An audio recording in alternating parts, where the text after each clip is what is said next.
VLOOKUP is a Microsoft Excel formula that we use when we want to isolate a particular data from a list of large files. For instance, this spreadsheet contains a sales report from 100 sellers, and this spreadsheet contains the names of the sellers, the items that they sold, the quantity that they sold in each of the quarter of the year, and the total sales that they made at the end of the year. So we use VLOOKUP in this instance when we want to isolate a particular information regarding to some few stuffs. So instead of going manually to search for these 100 files to start checking for them individually, we use VLOOKUP to get the information regarding the items that they sold and the total sales that they made. For instance, we want to first of all get the items that Linda Brown sold and the total sales that he made. To do this, just come over to this bar and then type your equality sign. So after typing your equality sign, search for VLOOKUP, then it will provide you with this. Just click on the VLOOKUP. So when it provides you with this argument, the first thing you have to see is this particular one with a green shade here, the lookup value. Now the lookup value simply means the person who you want to fetch his data. So in this case, it is Linda Brown. So I'm going to select Linda Brown here. So after selecting Linda Brown, I'll click on comma, and then it will take us to the second argument, which you can see highlighted in sky green here. So then that is the table array.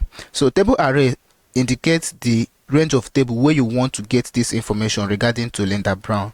Now that is what we have in this place. So I'm going to select everything in this table down to the 100 of them.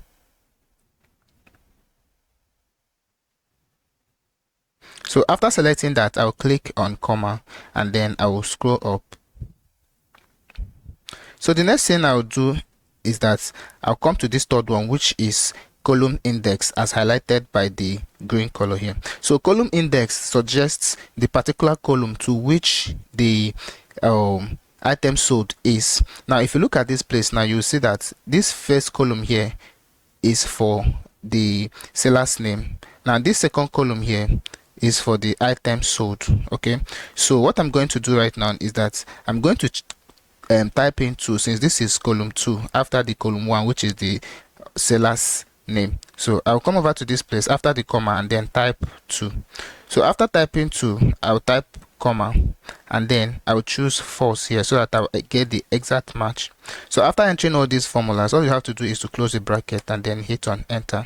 So if you look around, you can see that item sold by Linda Brown is scanner, and if you cross-check it here, you see that the item that she sold here is scanner. The same thing we have here. So if we want to get the same information for other stuffs here, all you just have to do is to click here and then drag this information down to this part. So you can see that these are the items that this person sold. So if we scroll all the way down to look for this Jennifer Johnson, you can see that Jennifer Johnson sold phone. Let us scroll down. So this is Jennifer Johnson, and you can see that Jennifer Johnson sold phone. And then this is Mary Rodriguez. Mary Rodriguez sold scanner. So let us compare it with what we currently have. This is Mary Rodriguez and she sold scanner. So we're going to be using the same approach to get the total sales that they made. So to get the total sales, we also start by writing the quality sign and then we'll type VLOOKUP. So click on this suggestion and then scroll to see the parameters that are needed.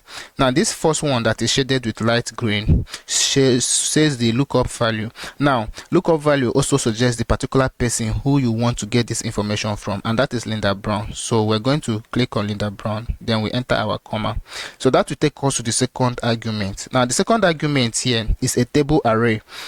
Remember, table array is the range of data that you want to fetch this particular information from. So I'm going to select everything in this table down to the 100.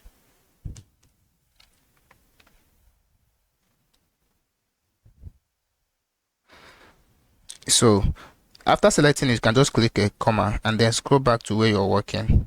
So the third information we want to get now is the column index. All right, so the column index now, as we did before, is for total sales. All right, so this one, this first column index here is for seller's name. The second one here is item sold. This is third, fourth, fifth, sixth, and seventh. So what we want to get is item that is in this seventh column. So what I'm going to do is that I'm going to type in 7 and then put our comma and then choose false here. Then remember to close your bracket and then hit on enter.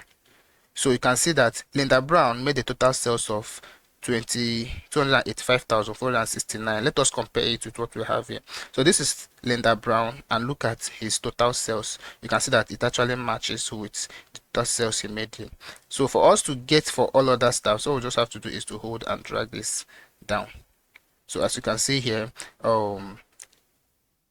Mary Rodriguez has these cells and Jennifer Johnson has this cell. So if you scroll down to this part where they are, you can see that it actually matches with the information we have in the data.